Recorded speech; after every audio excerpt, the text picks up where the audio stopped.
Ассаламу алейкум, Москвада туугандар. Бүгүн биздин Жөнөкөй ТВ каналында жаш, жаңы өсүп келаткан, өздөрүнүн жаңы студиясын ачкан жигиттер On Profi Production студиясынын жигиттери. Мурадил, сиздин атыңыз? Нурбек. Биздин конокто, анан азыр өзүңөрдү кыскача тааныштырып, эмне үчүн ушул жака Кыргызстандан бери келип ушундай студия ачтыңыздар жана келечекте кандай пландарыңыздар бар, ошо жөнүндө кичине кыскача айтып берсеңер. Мен аты-жөнүм Нурбек, Кыргызстандан келгенбиз. Бул жерде биз мурун келгенде, Москвага келип жүргөндө мындай башка жумуштар менен иштеп жүргөнбүз. Башка тармакта жүргөнбүз. Анан бул жака келип калган себеби On Profi студиясы бул Бишкекте иштеген студия. 2010-жылдан 2015-жылдарга чейин Бишкекте иштеген. Андан кийин биз бул жака келген себеби окууга тапшырдык быйыл. Азыркы ушул тармакта видео оператор боюнча окуп жаткан жүрүбүз. Студентпиз дегенди айтканда. Анан биздин келечектеги максатыбыз буюрса ошо окууну бүтүп бир жакшы деңгээлде кыргыз элине кызмат кылуу. Ушу ар кандай жакшылыктарда кызмат кылуу. Ошол келечекте жакшы студия ачып, Кыргызстанга барып окууну бүтүп, Кыргызстанга барып ачабыз деген жакшы тилектерибиз бар. Москвага келгенден алдын мен Кыргызстанда 2010-жылы ушул тармакта иштедим өзүм. Кыргызстан тойлорун тартчу элем, тартып жүрүп Москвага келгенден кийин эле бир кыргызча сөз бар го, көңгөн ада өлгөндө калат дегенчи. Адам куса боло берет экенсиң да, көргөн сайын, адамдан тойлор көргөн сайын, бир клип көргөн сайын куса болуп ушуну качан тартат экен деп анан акырынан ойлондум, токто деп, ушу аппарат алайын деп анан. Аппаратты алып анан карасаң уже образование керек экен. Анан окууга тапшырдык. Мен айтып калдым, Нургал дос болуп айтып, ушунда окуйсуңбу дедим. Кечээ окуйм деп калдым. Анда жүрүп атканда үчөөбүз бир универге тапшырып, азыркы ошол жерде окуп келебиз, буюрса Кудайга шүгүр. Анан окуудан сырткары биз Москвада ар кандай реклама тартабыз. Жаңы келип жатканда эл тааныбаган ырчылар бар кичинекей. Мен кызыгат. Ошолор клиптер тартып жүрөбүз.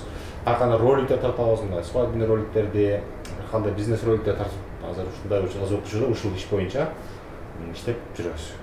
Жакшы. Азыркы учурда мезгилдин эң талабы болгон менин оюмча ушул камера, ушул мобильный, ушул нерселер менен көбү окат кылат да. Азыр айтайын дегеним эмне, азыр ушундай жакшы мобильный устройстволор чыкты, алардан өздөрү монтаж кылып атат, өздөрү жазып атат, титр чыгарып атат алдынан. Ошолор сиздерге конкурент боло албайбы? Жана бул профессиональный студия менен азыркы Инстаграмда, Фейсбукта чыгарып аткандардын айырмачылыгы кандай? Мисалы эми биздики бүт аппараттар профессионалдуу. Биз качество профессионалдуу жагына өзүбүз кепилдик беребиз. Кылган жумушубузга. Эми айырмасы эмне? Телефондон монтаж кылган баары бир башка. Аны деген мындай чоң форматта көрө албайсың. Качество деген болбойт дейм. Телефондо эле болбосун. Анан биздики эми ушул айырмасы. Негизи бизге көп мисалы клиенттер звонок кылганда биздин кыргыздар ушундай болуп калганбыз, эмнегедир бизде көбүнчө качествону сурашпайт да. Ошону айтып атам. Сенин канча арзан болсо, сен уже заказ кылат да. Ошондой болуп калганда, сен кандай тартасың, аппаратураң кандай, материалды көрсөк болот деген тема жок. Чалат дагы бизге эртең той болот, канчага чыгып бересиң? 10 миңге десең, адамдар 5 миңге тартат экен го дейт. Сиз ошол 5 миңге тарткан адамдын аппараттын эмесин көрүңүз, материалын биринчи. Анан биздин материалды көрүңүз. Экөөнү салыштырып, эгер кимиси качественный болсо, ошого мен аракет кылган жакшы да. Мисалы үчүн биздикилер андай жок да, анан тартып бүткөндөн кийин айтат да, силерге тартып берген эмес экенбиз, мындай тартып берип койду дегендер болот да. Анан кээ бирлер болот, тартат оюну тартып анан жок болуп кеткендер болот, кээ бирлеричи ушундай да. Биздин экөөбүз мен мисалы башка студия болчу биринчи. Бул башка студия болчу. Анан биз экөөбүз кеңешип ортодо. Биримдикте бололу деп Москвада бир сонун бир студия ачалы, ушинтип On Profi Production деген студияны ачып, буюрса Кудайга шүгүр, биринчи сиздердин маегиңизге келип отурабыз. Жакшы. Жана сиздин айтканыңыздын сөздүн төркүнүн улай чындыгында кыргыздар Москвада качествоны карабайт да, качествоны карабайт. Мисалы жакшы кино болсо кинотеатрдан интернетке качан чыгат деп сурайт да. То есть силердин менин түшүнүгүм боюнча, мен жакшы түшүнөм, бул форматта сотка менен кино көргөн менен кинотеатрда көргөн менен айырмасы ушундай да, профессиональныйчы. Анан буюрса айта кетсе, реклама катарында айта кетсем болот, Жөнөкөй ТВнын башында бөлөк жигит тартчу эле, азыр ушул On Profi Production'нын жигити Мурадил тартат. Буюрса качество күндөн күнгө оңолуп баратат, ош жагынан да көрсөңүздөр болот. Анан менин оюм, силерде бир кыргыз колоритинде Москвада бир жакшы бир кичинекей Кыргызстандагыдай эл эмне дейт деген сыяктуу бир Москвада өзүнүн эле окуясы толтура да, мындай күлкүлүү. Аябай ошондой бир роликтерди жарата турган оюңуздар барбы? Жана эгер жарата турган болсоңуздар, сиздерге спонсор керекпи, же актер керекпи, ошо жөнүндө айта кетсеңиздер, балким көрүүчүлөрдөн менин оюмча көп киши кайрылса керек дейм да.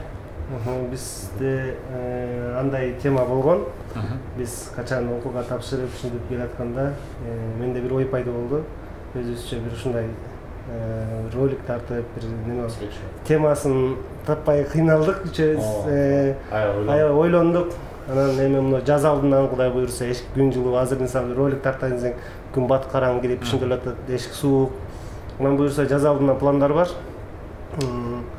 Аябай бир тема коюш керек болуп атат да, ошо темага дагы эле токтолуп элекпиз үчөөбүз тең. Эми көрөбүз, буйрса мына мигранттардын жашоосунан алып бир күлкүлүү нерселерди тартабыз деген.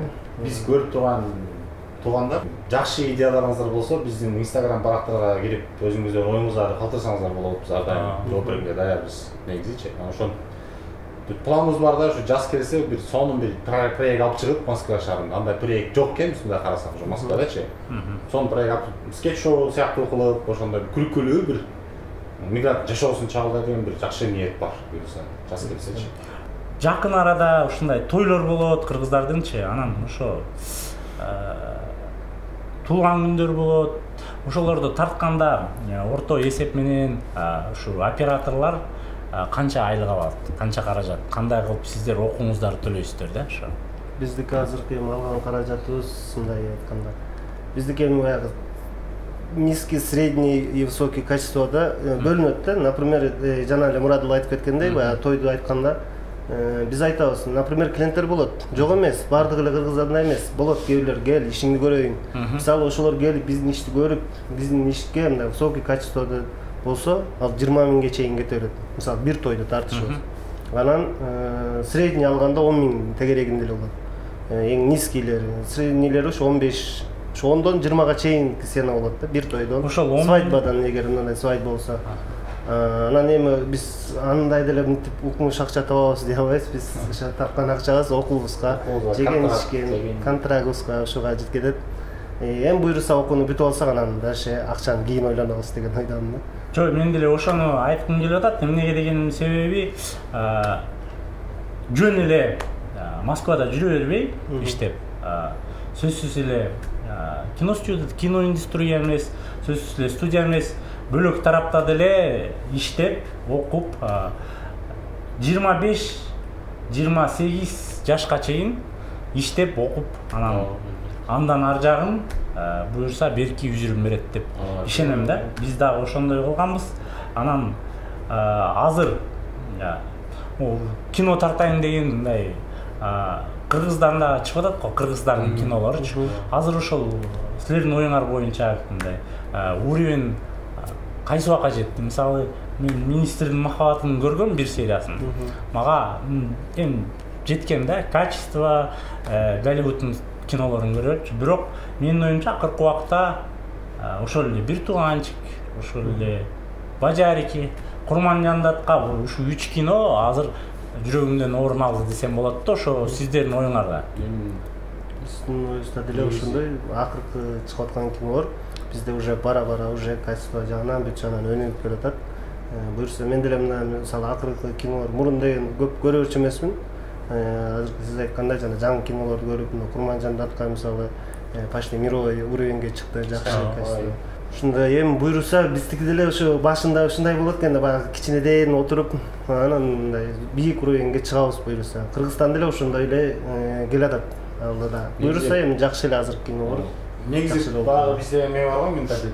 Биз аппаратты алса эле уже бир аппарат сатып алып эле той тартып кетем же, кино тартып кетем деген. Мисалы бизде эле билимибиз жок болгон убакта айтып чыкса, ал эле клип тартып коюш оңой экен, тартат кино бизде тарта берет экенбиз депчи. Анан на самом деле ошонун иш жүзүнө келгенде ошону иш кылыш өтө кыйын да. Ишин иш жүзүнө келген. Анан ошондон биз бүтчүбүзгө Кыргызстанга барып бир сонун бир кача полный метражка болсо да бир короткий метражка бир кино тарталы деген ниет бар. Же болбосо Москвада жазып келсе бир жакшы бир идеябыз бар. Биздин диплом защитабызга да ошондой бир жакшы бир материал деген ниет бар. Кино жагынанчы. Мына клип жазып Кудайга шүгүр, биз продакшн студиябызда бир 2-3-4 клип тартылган. Жакында көрсө көрөсүздөр. Жакшы Москвадагы жаңы клиптен ырчыларга ошондой көмөк катары кылып, алар клиптерин тартып берет Кудайга шүгүр. Колдон келишинче аракет кылып, жогорку сапатта тартып берет клиптерин. Мен да бир нерсе кошуп чыгып кетем. Мен ойлочу элем да, биздики баягы башында самоучкада мындай эле тартканды билебиз. Анан мен ойлогом, мен мындай окууга барганда дегенде, мен окууга барганда бул аппаратты эмес, мен мындай эле кантип тартышты, тиги ракурстарды мындай үйрөнөйүн деп баргам. На самом деле биз эле аппаратты билбейт экенбиз. Биз баштаганда эле аппараттын башынан баштап үйрөттү, мага аябай жакты, ошо окуунун башталган элечи. Көрсө бул мындай эле аппарат менен биз тартып эле коебуз дегенибиз менен мунун ичинде канча нерсе бар экен да. Функциялары мисалы биз билип билбей эле бир нерсесин коюп бизге экранда кандай көрүнсө ошондой эле тартып жүрөчүбүз. Азыр мындай мурункуга караганда бойлук уже жакшы тартып калдык да. Ошо окуунун жакшылыгы ошо буйрса мына бир жылдан кийин бүтөбүз. Мына результатын ошондо көрөбүз буйрса. Жакшы жигиттер, азыр сөзүбүздүн аягында өзүңүздөр жөнүндө айтып тааныштырып, каякта жайгашкансыңар, каяктан буюрса комментарийде болсо описанияда номерлериңерди буюрса жазып коем, каалаачылар болсо, анан өзүңөрдүн кичине болсо дагы ошо ар дайым камера менен жүргөндүктөн көп окуяларга душар болосуңар, жаманына, жакшысына, ошо аз да болсо акыл деп айтпайм, бир кичине болсо да бир өзүңөрдүн оюңарды айтып, анан кичине өзүңөрдү жакшы кененирээк тааныштырып, клип тартабыз, кино тартабыз, колуңардан келсе дагы примерно каражатын айтып кетсеңер, көрүүчүлөргө жакшы болот дейм да. Урматтуу мекендештер, анакей биз Москва жергесинде азыркы учурда On Profi Production деп студия ачып иштеп аткан маалыбыз. Биздин сайттардан ошо onprofi.kg деп тапсаңыздар болот. Анан кийин биз эми мекендештерге эмне деп айтат элек? Арзан акчага эмес, качествого ишенсеңиздер. Эптеп эле той тартырыш эмес, той бул жакшылык нерселерди, бул эстеликке калчу нерсе болот. Бул именно ошол нерсе биздин колубузда болот. Той бир күндө өтөт, шан шөкөт бир күндө өтөт. Аны өмүр бою көрүп жүргөн, өмүр бою болбосо да көп жылдар сактап көрүп жүргөнгө мына биздин колубузда турат да. Ошол нерседен аянбасаңыздар. Мындай болушунча бизге ишенип, мындай жакшы тарттырганга, кичине каражат жагынан кичине кымбатыраак болушу мүмкүн, но качество да жакшы калат эстеликке деп ойлойм. Колдон камера алып эле тойго чыгып кетет көп азырчы. Биринчи бирөөгө окуучу болуп түшүш керек. Мен деле мисалы бирөөгө окуучу болуп түшкөнмүн. Телевидениеде иштеп жүрүп, камера кармап бирөөгө окуучу болуп ошондон үргөндүм да. Адам самостоятельно өзү камера ургунуп кетиш кыйын. Ошондуктан мен айтар элем, бир жолу боло турган нерсени тойдо эми кол профессионалга ишенсеңиздер, мен адашпайсыздар да. Рахмат жигиттер. Анан клип, мисалы, клип тарттырабыз деген менин оюмча, менин түшүнүгүм боюнча анткени кыргыздарда ар бир күмөндөр байке айтмакчы, кимдин колунан кармап чыгарбайм десең, ыр жазып бер десең, ыр жазып берет да.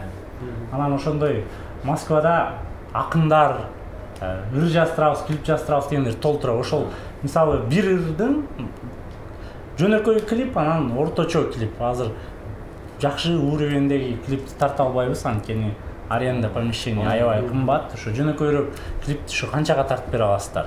Клип сюжет менен трек деп эки бөлүнүп кетет да, клиптерчи. Сюжеттин клипирээк болсо арзаныраак, кымбатыраак болот. Анан трек болсо азамат, потому что бир студияны арендага алабыз. Москвада азыр студия өтө көп. Өтө көп. Саатына 1200дөн 2000 студиялар бар ракамда. Ошол жерде тартабыз, студияны вариант болсо. Алар где-то 15 000 тегерек болуп калат да, ошондой болуп калат. 10 000 15 000 чейин. Анан сюжет менен болуп, сценарий жазылып, кадровка болуп, полный актерлор состав топтолгон болсо, ал кичине кымбатыраак болот. Ал где-то 30 000 чейин болушу мүмкүн. Жакшы. Рахмат. Москвада жердештер. Эми буюрса клип тартып баштайт го деген эле үмүттөмүн. Клип, кино ар кандай ушуга окшогон студия өзүңөрдүн каналыңарды ачабыз десеңиздер, жигиттерге кайрылсаңар болот. Азыркы учурда өздөрүн айткандай окуп, үйрөнүп, жөн эле тарта бербей, ошону өздөрүнүн киносун тартып, дипломун защита кылгандан кийин Москвадан буюрса эң жакшы качестводагы өзүңөрдүн тоюңарды, клибиңерди аласыздар деп ойлойм. Ушуну менен сиздерге келгениңиздерге чоң рахмат. Сизге рахмат чакырганыңызга. Буюрса дагы жолугушуп, кыргыздардын жакшылыктарын, ийгиликтерин тартып жүрө бергиле. Да, буюрса кийинкиде жолугушканда чоң студия менен жолугушабыз. Ассаламу алейкум.